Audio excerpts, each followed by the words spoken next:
더 기록하였더라. 아멘. 예, 축복합니다. 자, 예레미야서의 후반 이야기죠.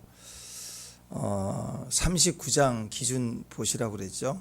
39장을 기준으로 39장 예루살렘의 멸망입니다. 드디어 멸망이 되는 거예요.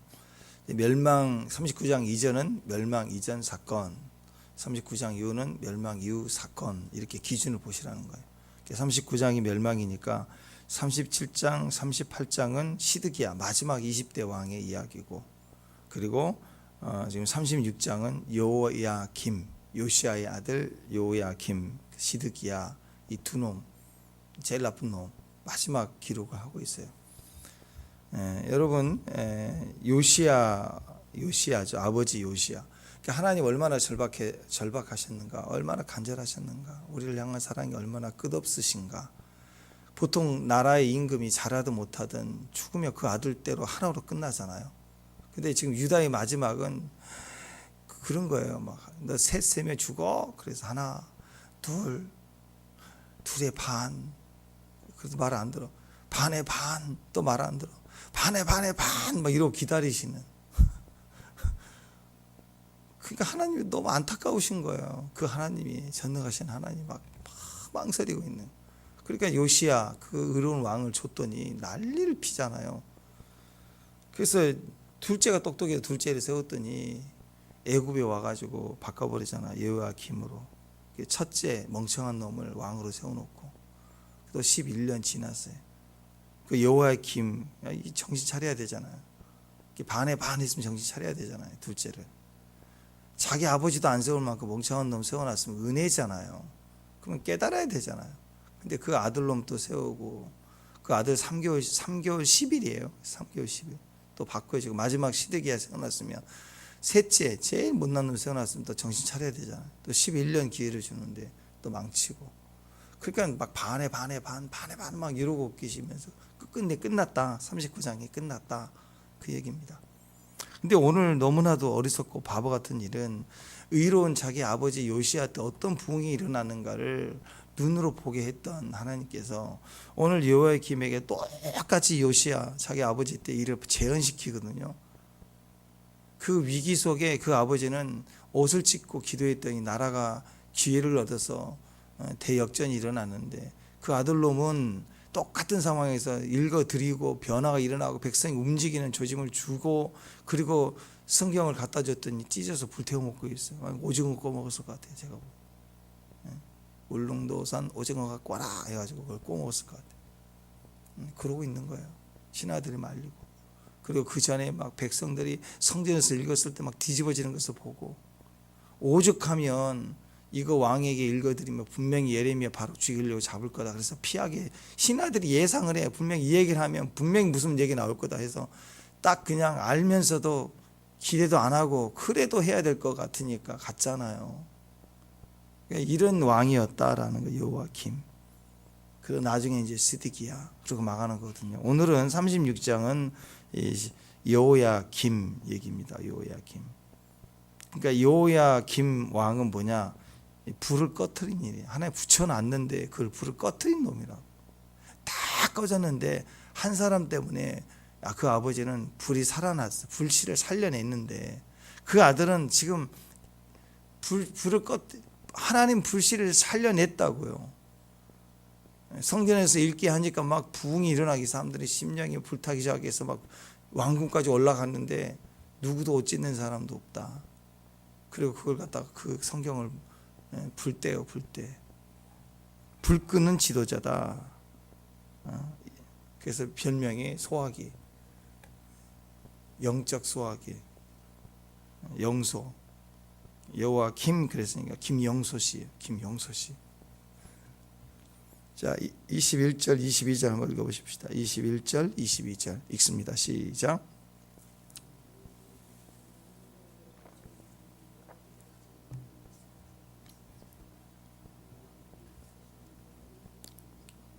그때는 아홉째 딸이라 왕의 겨울 궁전에 앉았고 그 앞에는 불피운 화로가 있더라. 자, 여우디가 두루마기를 가져와서 왕과 왕의 곁에 선 모든 고관들의 귀에 낭독했는데 그때 그 왕은 겨울 궁장에 겨울왕국에 앉아가지고 불 쬐고 있었다. 거기서 무엇을 했을까? 낭독하는 말씀 읽으면 그래? 이리 읽었지? 무슨 첫 번째 딱 잘라가 찍 면도칼로 베어내서 불태우고 다음 읽고 나면 또 찍 잘라서 불태우고 이렇게 했다는 거예요. 땔감으로 사용했다. 23절 보니까 면도칼을 칼로 그것을 베어다가 하루에 던져서 두루마기를 모두 태웠다. 나라가 풍전등화인데 그때 정신 차려야죠. 정신 차린다는 거 뭐예요? 혼돈이 왔다, 흔들린다, 두렵다, 뭐 그런 거 아니에요. 그러려면 기준이 딱 필요하잖아요. 지금은 뭐 이제 GPS가 있지만 예전에는 이렇게 막 배가 흔들리면 평소에는 무시했던 힘도 쓸 수 없었던 것처럼 보이는 나침판. 그게 기준이잖아요. 컴컴한 밤에 풍랑이 이어서 방향 잡아야 되잖아요. 그 방향을 잡아갈 수 있는 게 나침판 아니에요. 기준이 필요하다. 혼돈 있을 때는 기준이 필요합니다. 어려울 때는 기준이 필요합니다. 나 어떻게 그럴 때 이렇게 해야지 하고 딱 방향 잡아줄 때 그때 돈이 필요하고 능력 필요한 거 아닙니다. 방향 잡아주면 정신 딱 차린다고요. 이럴 때 정신 못 차리고 있죠. 정신 차리려면 나침판이 필요한데 그걸 깨먹고 있어요. 말씀을 찢어서 불에 던졌어요. 어떻게 해야 돼요? 마음을 찢어야죠. 옷을 찢는다는 것은 마음을 찢었다는 거예요. 몸을 찢어서 마음을 찢어서 그리고 불에 던져 태워야죠. 이 성령이 불에 자기를 태워서 주님하고 주님 앞에 엎드려야 되는데 이건 뭐 말씀을 찢어서 던졌어요. 불태웠다고요. 하나님에 대한 반역이죠. 말씀을 모욕한 거예요. 업신 여긴 거예요. 저주하는 일을 신하들 앞에서 고관들 앞에서 행했어요. 그러니까 이것은 여러분 개인적 사적 행위가 아닙니다. 공적 행위예요. 그러니까 얼마나 나쁜 놈이에요. 공적 행위예요. 공적 행위. 그것도 십자가죠. 여러분 십자가 예수님 이 땅에서 자신의 몸을 찢었어요. 그래서 피와 살로 찢어서 우리에게 제물이 되셨잖아요. 근데 우리는 인간은 예수님을 찢어요. 그래서 제가 늘 농담반 진담반 얘기하면서 말씀을 이렇게 자꾸 찢으려고 그래. 말씀을 쪼개려고 그래. 말씀 쪼개지 말고 말씀으로 나를 쪼개라 그랬죠. 나를 쪼개야 된다. 말씀을 잘 쪼개는 사람 어디가 있어요? 여호야김이지. 안 그래요? 말씀을 쪼개는 목사님 어디가 있다? 여호야김이에요. 여호야김. 이름 바꿔야 돼. 말씀을 잘 쪼개는 분이 아니라 말씀으로 자기를 잘 쪼개야 돼요. 자기 옷을 찢어야 되고 마음을 찢어야 되고. 그러니까 신하들이 어떤 반응을 했느냐? 24절 보니까 이 모든 말을 듣고도 두려워하거나 왕과 신하들이 자기 옷을 찢지 않았다. 마음을 찢지 않았다. 듣기 싫으니까 전하는 자를 찢어 죽이려고 하고 그 전하는 책을 찢어 죽이려고 하죠. 그죠? 이 큰 상황 속에서 엘라단과 들라야 그리고 그마랴가 왕을 말려요. 그때 어떻게 행동을 25절에 보니까 왕이 듣지 아니하였다. 왕을 어떻게 할 수가 없으니까 왕이여 찢어서는 안 됩니다. 그리 마소서 하고 뭐 대단하게 막아설 수는 없겠지만 자기들 죽을 수도 있지만 그래도 그래서는 안 된다라고 얘기하는 사람이 나오잖아요. 또 이들은 왜 이렇게 썼을까요? 다니엘이 세 친구들 같잖아요. 왜? 본 게 있고 들은 게 있고 불붙는 게 있으니까 이 정도로 할 수 있는 거야. 막 거기다 대놓고 막 왕이 하나님을 배반했으니 너는 뭐 그랬다고는 죽겠죠. 하나님 그렇게 하라고 안 했잖아요. 하나님 주신 게 있으면 가서 해야 되겠죠. 왕에게 나의 심판을 선포하라 그랬으면 가서 해야 되겠지만 하나님이 한 게 아니면 내 신앙과 달라서 저거 망할 짓이다 할지라도 내가 막 저주할 수 있는 능력은 없습니다. 그럼 어떻게 해야 되죠? 아닌 건 아니라고 하는 거에 대해서 얘기는 해줄 수 있어야죠. 하나님 예언은 아니더라도 무슨 말인지 알죠? 하나님 말씀을 거부하고 하나님 말씀을 버리고 찢어버리고 막는 적그리스도 행위를 하고 있다. 망할 짓이다 이거죠. 이게 그대로 오버랩되고 있잖아요. 반대로 얘기하면 아버지 요시야 때 요시야 왕은 어땠는가? 열왕기하 22장 10절 11절 제가 읽어드립니다. 또 서기관 사반이 왕께 말하여 이르되 제사장 힐기야가 내게 책을 주더이다 하고 사반이 왕의 앞에서 읽음에 똑같아요. 바룩이 읽었던 것처럼 그 아버지 때 사반이 읽으니까 왕이 율법책의 말을 듣자 곧 그의 옷을 찢으니라. 그래서 옷을 찢으니라. 회개했다는 거예요. 그때 그 나라가 위기 가운데 유다의 부흥을 봐봐. 나라가 위기인데 부흥이 와요. 참 재밌어요. 부흥은 이렇게 막 좋을 때 인간이 할 수 있는 일을 최대한 성과를 내고 우리가 할 수 있는 일까지 막 불을 태우고 이제 이 땅에서는 즐거움이 없을 만큼 신앙이 막 불붙었을 때 그때 그 한 단계로 초자연적으로 자연적 현상에서 충분히 우리가 막 부흥과 행복을 누리고 있을 때 그때 거기서 초자연적 영역으로 딱 넘어가느냐? 아니라는 거예요. 오히려 곤두박치고 우리는 더 이상 할 수 있는 게 없고 이제 다 무너졌고 이전에 있었던 신앙도 다 까먹었고 도대체 가능성이 1도 없고 우리는 죽을 일만 남았고 그럴 때예요. 그럴 때 갑자기 확 역전이 되고 이렇게 올라가는 게 아니라 뒤집어져 버리는 거죠. 그때 부흥이 와요. 대부흥이 그렇게 와요. 그때 기회가 되는 게 회개예요. 교회에 회개가 일어나기 시작하면 세상은 막 거침없고 무너지고 교회는 형편없이 곤두박치고 교회의 타겟이 돼서 막 교회의 비리와 아픔과 저주가 막 다 드러나고 가능성이 없다. 사람들이 교회를 막 다 떠나가고 막 나라가 망하듯이 성전 파괴하듯이 막 그런 일들이 계속 일어나고 끝났다 할 때 의인들은 고프죠. 의인들은 가슴이 아픈 거예요. 자녀들은 말을 안 듣고 아비를 대적하고 막 다 깨져가는 상태에서 진짜 신앙인들은 하나님 앞에 이건 하나님밖에 하실 수 없습니다 하고 고통스럽게 주님 앞에 몸부림치는 사람들이 회개하기 시작해요. 회개는 의인이 하는 겁니다. 세상에 죄를 짓고 다니는 강도 도둑이 회개한 게 아니고요. 그들은 잡혀도 재수없다고 생각하지 잘못했구나 하고 생각하지 않아요. 의인만이 회개를 하는 거예요. 그래서 의인의 회개가 교회 안에서 불붙기 시작합니다. 그럴 때 갑자기 대부흥이 터지기 시작해요. 그러면서 하나님이 우리 가운데 마지막 때 부흥을 주시는 거예요.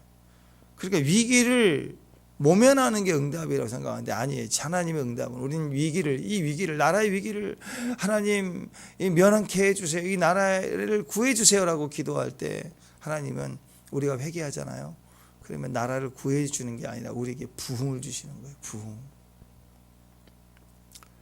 지금 아버지 때와 똑같은 상황인데 이 부흥을 그 표본을 아버지로부터 받았잖아. 렉갑 자손 같으면 지금 지금 250년 300년 지나도 똑같았는데 이건 바로 코앞에 자랄 때 봤던 그 아버지의 모습과 똑같은 상황인데 그걸 찢어요.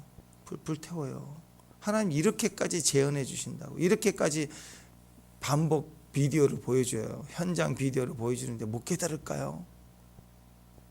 못 깨달아요.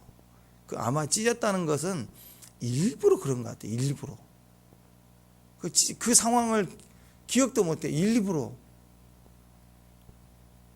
아니 우리는 하다못해 된장찌개면 청국장만 봐도 우리 어머니의 청국장 생각 안 나요? 근데 이 요시야 때 아버지 때 그 성경책 그 읽을 때 찢었던 부흥이 그게 보통 일이냐고요. 그게. 근데 그걸 기억하지 못했다. 일부러 거부했다는 거. 일부러 말씀을 버렸어요. 왜? 애굽인데 내 정답은 애굽인데 기어이 하나님은 바빌론이네. 끝까지 고집해요. 하나님은 내가 정말 도와주셔야 되는. 그게 싫은 거예요. 말씀을 찢어버리는 거예요. 망할 짓이다. 우리가 어떤 상황에서도 말씀을 거부하고 말씀을 버리는 건 진짜 망할 짓입니다. 절대로 말씀 붙들어야 돼요. 말씀 붙들어야 돼요. 그 임재범 씨 간증 그거 보세요. 막 호랑이 같아서 노래는 잘해도 맨날 트러블 생기고 녹음하다가도 화딱지 나면 소리 질러버리고 나가버리고. 그 정말 노래로는 최고인데 사람 관계가 안 되는 거예요. 막 성질 못 참으면 막 소리 질러버리고 엎어버리고 발로 차버리고 막 호랑이겠다고 하잖아요. 그래서 그렇게 가난하게 돈 하나도 없이 벌 것도 누가 불러주지도 않고, 그래서 그렇게 어렵게 뭐 한 달에 90만 원인가 뭐 그 저작권 그것 때문에 그걸로만 수입을 벌고 있으니 집이 뭐 형편이 어떻겠어. 일을 하기도 싫고 자존이. 그때 그 아내가 그 성질을 아니까 방에다가 뭐 하나 던져놓고 문 닫더래요. 봤더니 성경책 집어 던져놓고 이렇게 놔두고 나가는. 교회 가자 뭐 했으면 막 소리치고 난리 났겠지. 집안이 그 목소리가 보통 거예요. 아파트 지진 났을 거야 아마. 그때 화가 확 났는데 문 닫고 나가니까 뭐야? 그 읽었어. 읽다가 찢어지고 깨지고 주님 만나고, 그 거기서 주님 변화되고, 그리고 나서 그 고행과 그 노래, 뭐 그 노래가 주님께 사랑의 노래를 지은 건데 지금 우리나라는 연예인들에게 고백하는 노래로 바뀌었는데, 그게 원래 간증할 때 보니까 그게 하나님에 대한 노래를 자기가 처음 지었다. 그래서 나와서 다시 뜨고 막 그런 일이 있지 않습니까? 어쨌든 그래요. 말씀 딱 그 말씀에 딱 직면했을 때는 1대1일 때는 진짜가 나와요. 진짜 깨지든지 말씀을 찢든지 나를 찢든지 둘 중에 하나가 나와요. 그래서 여러분, 사람의 일은 몰라요. 그래서 여러분 주변에 가족들 어려운 사람 있을 수 있어요. 기도하는 마음으로 군더더기 붙이지 말고 그냥 말씀만 기도하면서 받은 말씀을 기도하고 그냥 탁탁 보내주기만 해도 돼. 그 몰라요. 하나님 어떻게 역사할지 몰라요. 그게 제일 해줄 수 있는 축복 아니에요. 말씀을 직면하면 말씀을 찢고 거부하든지, 거부하다가 자기가 찢든지 그렇다고요. 말씀을 전해주는 힘이 있다라는 거죠. 사무엘상 15장 23절에 보면 거역하는 것은 사슬의 죄와 같고 완고한 것은 사신 우상에게 절하는 죄와 같음이라.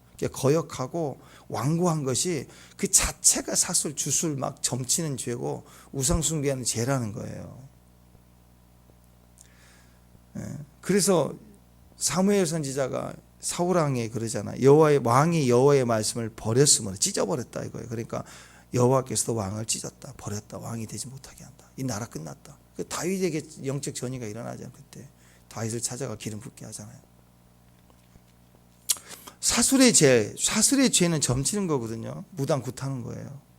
그 당시 이방 민족은 다 주술 문화에서, 우리 옛날에 다 주술 문화예요. 점치고는 일상이었고, 특히 이스라엘 안에서도 하나님을 믿기 때문에 점치는 행위는 없었다 할지라도 거짓 선지자들이 많았어요. 똑같아요. 하나님 이름으로 점치는 거짓 선지자들. 세상은 온통 무당, 박수무당들. 이게 불신이고 이게 우상숭배죠. 이걸 한마디로 사슬의 죄인데, 사슬의 죄는 뭐냐? 거역하는 거래요. 거역하는 거.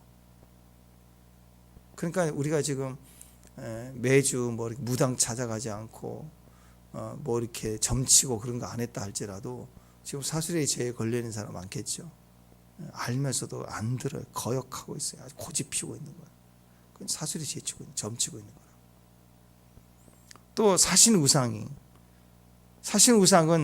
허탄한 악함이거든요. 성경에서는 우상이라고 표현해 있는데, 구약시대의 우상 그럼 대부분 집을 생각했습니다. 집, 우상은. 시작이 집이에요. 집에 조그만 드라비온 같은 우상 하나, 이런 거 하나, 다 집의 입구에다. 필리핀이나 이 동남아 가면은 어느 집이든 집 입구 들어갈 때 다 이렇게 불 켜놓고 이게 다 해놨다고 똑같아요. 천주교 믿는 사람들 지금도 집에 가면 그 안방에 이렇게 보면 TV 옆에, 거실도 있지만 또 거실 옆에 하신 분도 있고, 안방에 자기 TV, 조그만 TV 옆에 또 이렇게 좀 성모 마리아 그거 딱 있어요. 애기 있고 항상 도자기로 된 거 똑같아요. 어천거리 똑같은 게 뭐냐, 신주단지 모시는 것처럼. 그게 우상의 드라비엔, 우상의 시작은 집이에요. 그리고 공적인 우상 숭배하는 아데미 신이야 하고 외치는 우상 숭배 행위를 하는 전체 공적 모임, 거기서는 막 점을 치고 그런 거죠. 이게 똑같은 거예요, 사실은 우상. 그래서 하나님이 왕을 버렸대요. 버렸다는 말은 끊었다, 끊어졌다. 그 얘기입니다. 그러니까 이것이 연결되고 부흥이 이어지려면 하나님 앞에 우리 자신이 돌이키면 돼. 회개하면 십자가 피가 우리를 정결하고 깨끗하게 하시고 새로운 시작이 됩니다. 어떤 상황에서도 새로운 시작을 해요.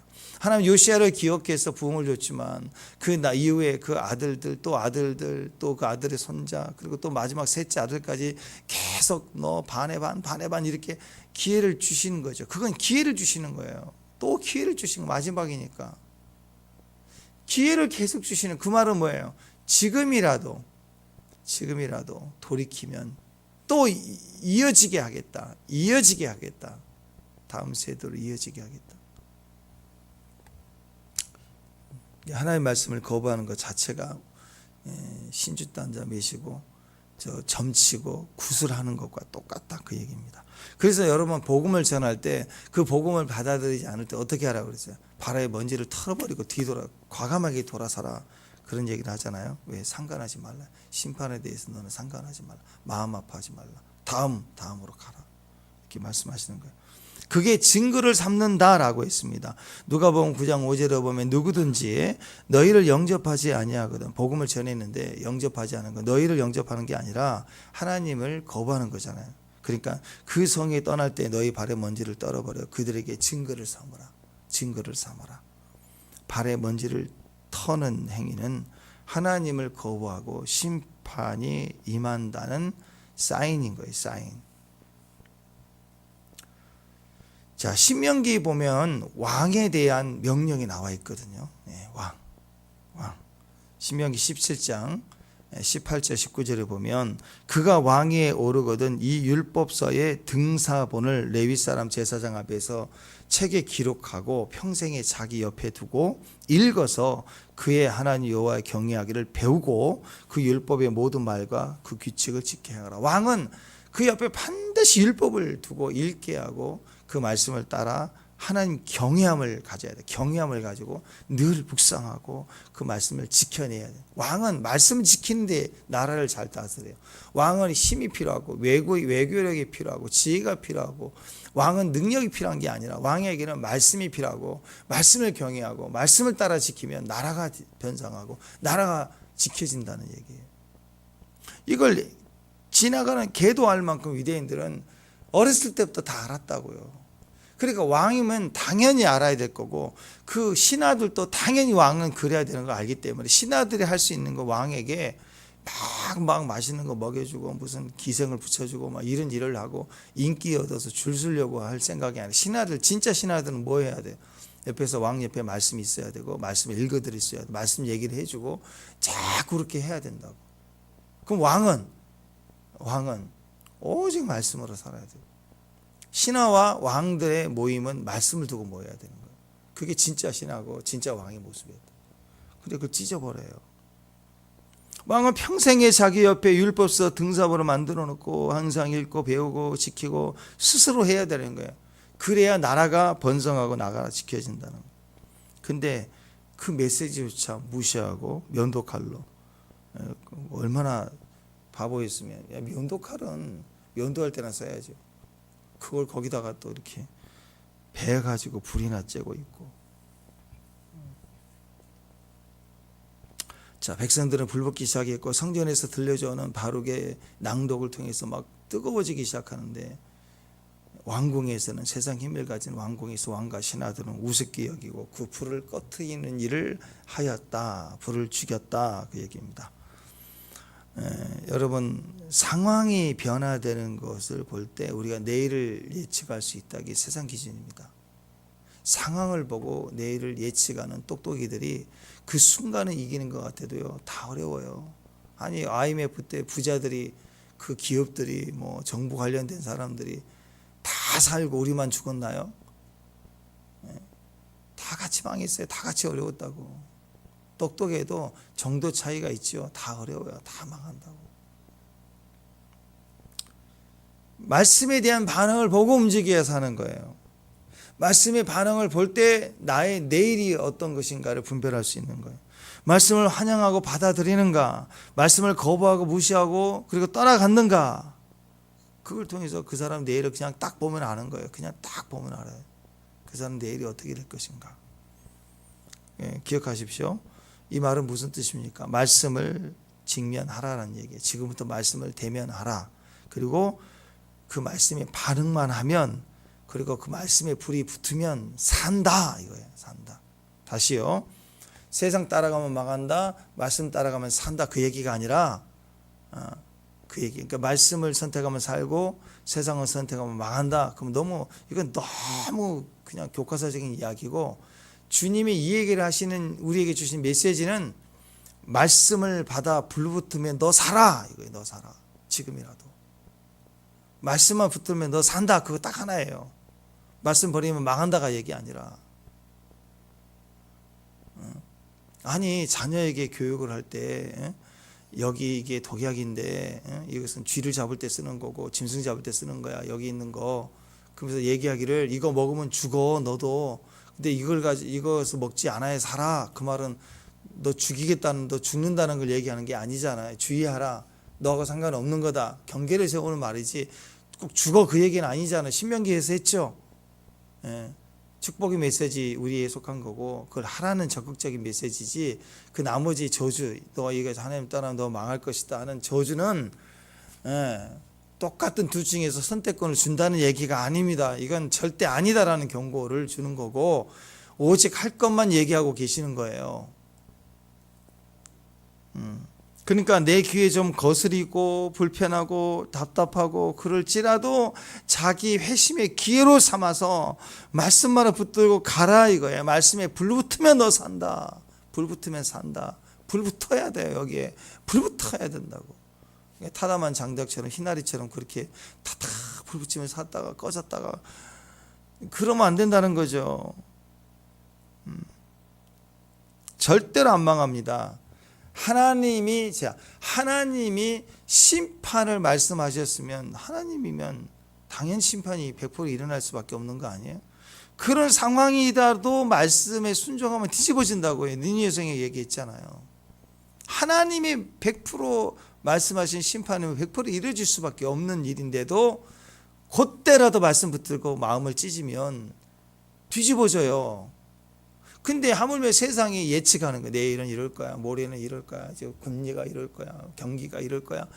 이것 때문에 벌벌 떨고 사람이 그렇게 수용한다고.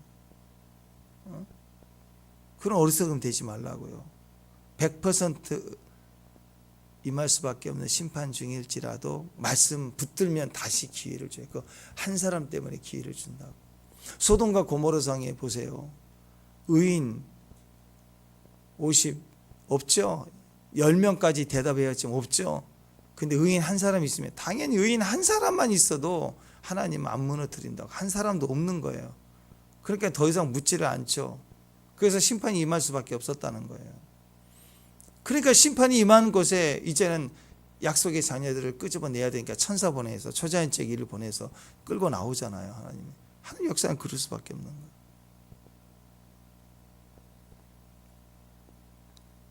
자, 여러분, 그래서 우리가 아무리 어렵고 힘들 때, 그럴 때 세상 전문가, 똑똑이, 또 그런 능력자, 아무리 그들이 끝났습니다, 망했습니다, 뭐 이제는 답이 없습니다, 이제는 곤두박칩니다, 뭐 날을 해도 딱 말씀의 중심에 말씀만 견고히 있으면 안 망해. 절대로 안 망해. 절대 안 망해. 애가 난리치고 가정 개판이고 나도 살기 싫고 그럴 수 있죠. 어려울 수 있습니다. 세상 탁종 났다고 끝났다고 난리를 쳐도 다시 마음을 찢고 하나님 앞에 그냥 그 과정 지나가면 살아요. 다 살아요. 그 한 사람 때문에 산다. 여러분, 우리가 보기에 정말 행복하고 좋은 가정 있죠. 그럼 그 가정은 원래 좋아서 그래요? 금수저에 금수가 만나서 그럴까요? 아니에요. 진짜 좋은 가정은 둘 다 하겠지만 먼저 그 둘 중에 한 사람은 말하지 못하고 말할 수 없을 만큼 참아내고 인내하고 수고했기 때문인 거예요. 그래서 좋아지는 거예요. 둘 다 성숙해지니까 둘 다 좋아지는 거고. 그냥 좋은 가정이 있을 수가 없어요.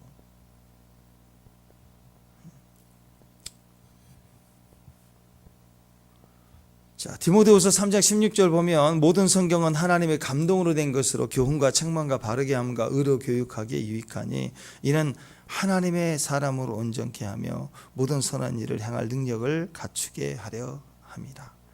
하나님의 말씀 속에 들어있는 유익들이 네 가지 나와요. 교훈, 책망, 바르게 함과 의로 교육하기 이렇게 나왔어요. 의, 바르게 함, 책망, 교훈 이게 들어와 있다고요. 이게 우리가 바른 길로 인도해 갈 수 있는 힘이 여기 있습니다. 편한 길 아닙니다. 좋은 길, 가성비 있는 길이 아닙니다. 올바른 진리의 길이에요. 진리의 길, 진리의 길. 그냥 상황 보면서 좋은 거, 가성비 있는 거, 나 수고 덜하는 거, 이익 보는 거 선택하면 망합니다. 여러분 망해요. 집에서도. 그래서 제가 얘기해요. 이기적으로 살지 말라고. 이타적으로 살라고. 집에서도.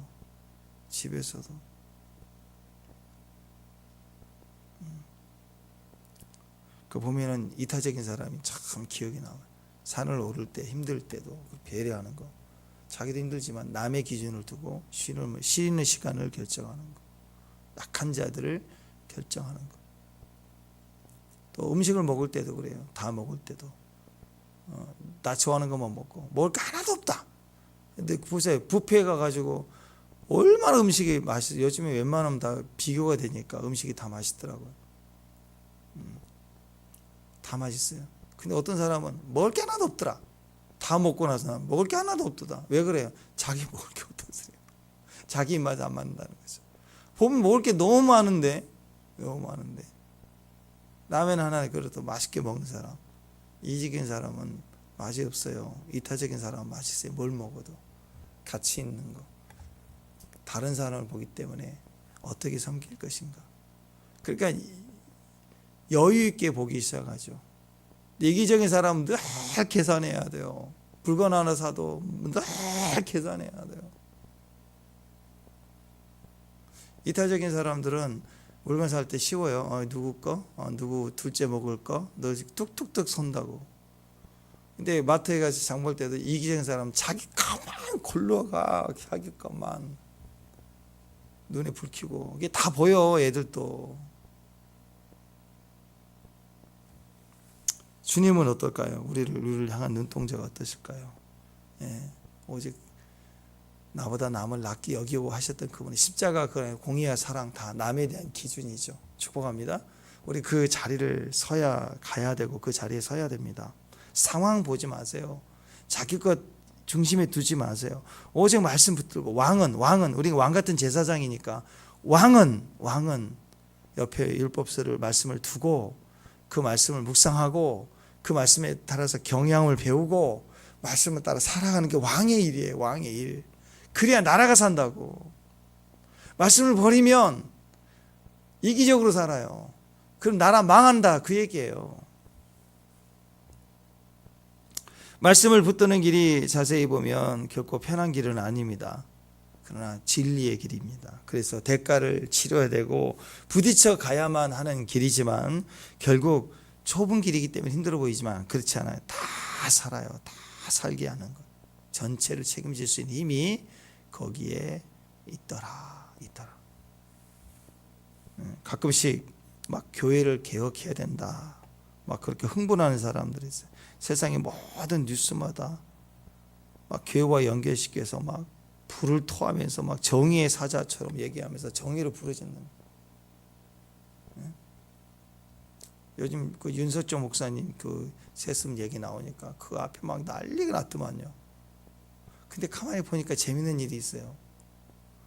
그 안에 그 성도님들은 아니 우리가 결정해서 우리 교회에서 합당하고 가장 좋은 선택을 해요. 물론 뭐 옳고 그러면 나중에 판단하고 무엇이 옳은지는 여러분이 뭐 우리가 판단할 거나 하나님만 아시는 거지만 그 교회에서 만장일치를 했다라고 그 안에는 교회 안에서는 부작용이 없다 다 견정. 근데 다 나와 있는 사람들은 그 교회는 한 사람도 없어요. 다 외부에 무슨 실천 연대 무슨 바른 교인 연합회 뭐 여러 가지 듣도 보지 못했던 사람 피켓 들고 다 서가고 그게 맞는 것입니까? 무슨 막 교회 이러고 있더라고. 최소한 그 안에 그 교인들이 반대하는 사람들이 목소리를 높이고 그러면 마음이 아프잖아. 그런 일이 있어야 되는데 그건 하나도 없어요. 보니까 앞에 서가지고. 그래서 어떤 성도님들은 화가 나가지고 우리가 선택하는 건데 왜 그러시냐고. 뭐 그러니까는 어떤 집사님 와가지고 그냥 가세요. 우리 괜히 우리 말려두면 안 돼요. 그래서 가시더라고. 그런 모습을 제가 봤는데 그래요. 우리 코로나 시대 때 그 세계교회 거기도 그러잖아요. 만장일치로 교회 예배 강행하고 딱 나오니까 막 교회가 막 난리쳤다고 막 사람들은 몰려와서 막 난리치고 취재하고 교회에서 반대한 줄 알았어요. 성도들이. 아니에요. 거기도 무슨 개혁 연대가 와가지고. 그러니까 그 동네 사람들이요, 그 다음날 와가지고 다 나가로 쫓아냈잖아요. 동네 사람들이.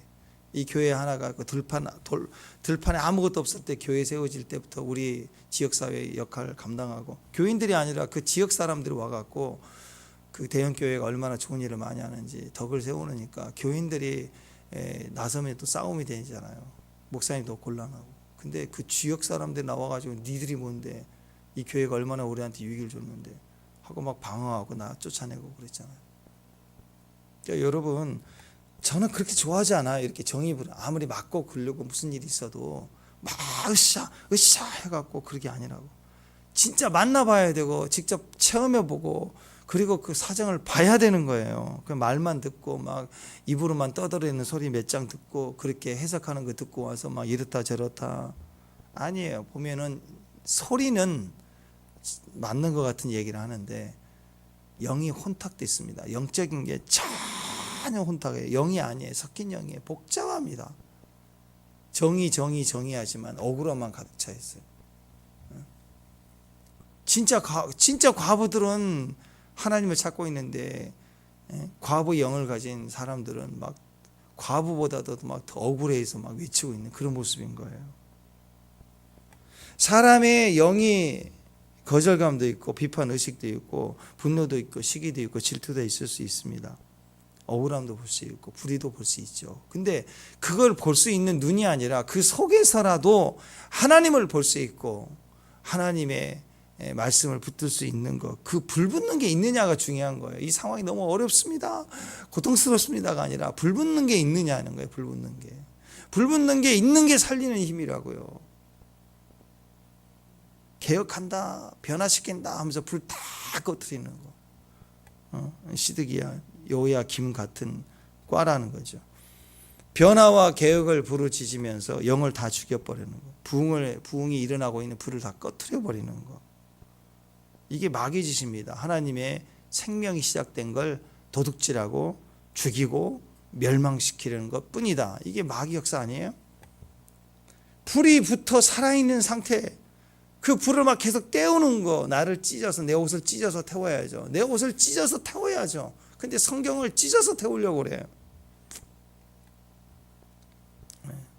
불이 붙어야 되고 불이 확산돼야 됩니다. 옥합을 깨트린 여인을 보세요. 자기 소중한 걸 깨트렸잖아요. 옷을 깨트린 것처럼 자기를 끝장냈잖아요. 그랬더니 예수님이 이 아름다운 사랑의 불을 전하라, 기념하라, 확산시켜라. 끝날까지 확산시켜라, 전하라 그래요. 계속 찢으라는 얘기예요. 우리 자신을, 우리 옥합을 깨트리라. 말씀이 선포되면 말씀을 읽을 때 불이 되는 사람이 돼야 돼요. 불. 말씀 전해지면 감동. 어떤 분들은 말씀을 대할 때 자기 안에 불 붙어요. 불이 금방 전해져요. 뿐만 아니라 큐티 시간에 이렇게 나눌 때, 다른 사람이 얘기 나눌 때 막 같이 공감을 해요. 같이 막 움직이는 거예요. 같이 불 붙기 시작하는 거예요. 자기도 냉랭하고 남 얘기할 때도 냉랭하고 그런 게 아니라 같이 불 붙어요. 큐티 시간 우리가 왜 모여요? 불 붙기 위해서 모이는 거예요. 나도 장작, 너도 장작. 김장작, 박장작, 조장작. 장작대 갖고 만나서 같이 불태우면 커지잖아. 이렇게 커지려고 우리가 모이는 거 아니겠습니까? 왕이 명령하여 예레미야를 잡으라 그랬지만 하나님이 그들을 숨기셨습니다. 참 재밌습니다. 자, 마지막 때 그림이 또 보여요. 마지막 때 적그리스도가 나타나면 말씀을 못 듣게 하죠. 그래서 매매 통제 수단을 사용해서 다 불을 꺼뜨리려고 그렇게 합니다. 그때 하나님의 사람들, 교인들을 잡아 죽이려고 할 거예요. 예레미야와 바룩을 잡아 들이라. 왜? 말씀 선포자들이니까. 그걸 방해한다고요. 그때 하나님이 그때 어떻게 해요? 적그리스도 난리를 쳐도요, 덮어주세요. 못 잡아요. 미리. 그러면 그 덮어주신 그 순간에 뭐 했느냐? 예레미야 바룩이 뭐 했나? 불타버린 두루마기를 복원해야죠. 다시 적게 해요. 다시 기록하게 해요. 신기하죠. 마지막 때 그래요. 그래서 요한계시를 보면 42달 1260일 동안 하나님의 신부들을 어떻게 해요? 광야에서 1260일 동안 예언하게 하시죠. 계속 예언하게. 하나님 보호해 주세요. 적그리스도 난리 나도 아무렇지 않아. 하나님 지켜주고 보호해주고, 그리고 하나님이 그들을 예언으로 살게 하신다고. 말씀을 기록하게, 타버린 말씀을 복원하게, 다시 기록하게. 더군다나 그냥 말씀을 그대로 기계적으로 쓰는 걸 얘기하는 게 아니고, 빼앗기고 찢어진 복음을 다시 쓰게 할 뿐만 아니라 더해요. 더 풍성한 예언, 더 풍성한 예언, 또 다른 복음이 아니에요. 더 풍성한 예언의 감동을 더 줘서 그 잠금 동산에서 봉한 샘에서부터 펑펑 솟아나는 샘물로 다시 쓰게 해서 다시 반포하게 만들어요. 왜? 이미 불붙는 불을 태우기 위해서, 계속 낭독하기 위해서. 이 기록된 글들, 찢어버린 글이 아니라 다시 기록된 이 책을 누가 보느냐? 70년 후에 다니엘이 보고 마지막 세상에 때 계시를 받고, 다니엘 21일 기도가 이렇게 나오는 거고, 온 세상의 끝이 여기서 이렇게 결정됐다는 거. 이거 엄청난 능력 아니에요, 여러분?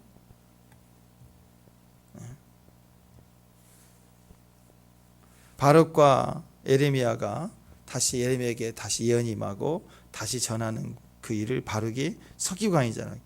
새로 기록 작업에 들어가서 진리를 세우게 하는 거예요. 그들만이 아니라 이 불붙는 다음 세대, 그리고 이미 이전의 돌판을 가지고도 깨졌지만 하나님 다시 돌판을 주시잖아요. 마찬가지입니다. 이전에 전했던 것 비록 찢어졌지만 그걸 전했더니, 성전에 전했더니 듣는 자들은 불붙었잖아요. 그걸 본 거예요. 부흥의 초심을 봤다고요. 그러니까 이제는 어떻게 해요? 다시 기록하고 적게 하실 때는 기대감이 큰 거예요. 이제 얼마나 큰 부흥이 임할까. 그 기대감 가운데서 불붙기 시작했다라. 다시 진리를 쓰기 시작했다. 말씀에 불붙어야 됩니다. 그래서 여러분 오늘 이거 여러분이 말씀을 듣고 기도할 때 성령이 감동이 올 때 여러분이 갑자기 막 너무 감동이 오면서 불붙기 시작하잖아요. 불붙기 시작하면 이게 기회예요. 기회. 내가 불붙었다는 게 기회라고. 그리고 그게 될 것 같아서 집에 가가지고 우리 애한테 복음을 전하면 깨지죠. 애는 막 더 반대로 간다고. 그러니까 속이 막 찢어진 거예요. 애는 불을 꺼트려요. 찢어버린다고. 내 계획과 기도할 때는 붕이 터질 것 같았는데 가서 친구에게 전하고 애한테 전하면 애가 엄마 그래요. 그럴 것 같아요. 문도 못 들어오게 하지. 애들이 막 난리 친다고. 그러면 내가 깨지는 거야. 더 깨져. 그러면 울어야 돼요. 다시 와야죠. 붕을 받잖아요. 다시 기록해야 돼요. 그럼 더 풍성해지는 거예요. 이렇게 낭독하기 시작해 가는 거예요. 그러니까 지금 이 시간에 기도할 때 여러분 안에 불붙으면 그게 사인입니다. 이게 진짜예요. 이걸 재현하면 돼요. 다시 재현하고 다시 붙들고 다시 부흥하고 다시 불붙기 시작하면 이게 점점점 강력해지게 될 겁니다. 다시 말씀에 기록하십시오. 찢어졌습니까? 심령이 아니에요. 기회예요. 몸이 찢어졌잖아요. 옥합이 깨트려졌잖아요. 실망하지 마세요. 다시 기록하십시오. 어떻게 해요? 다시 감동받고 불받으면 돼요. 다시 기록하십시오.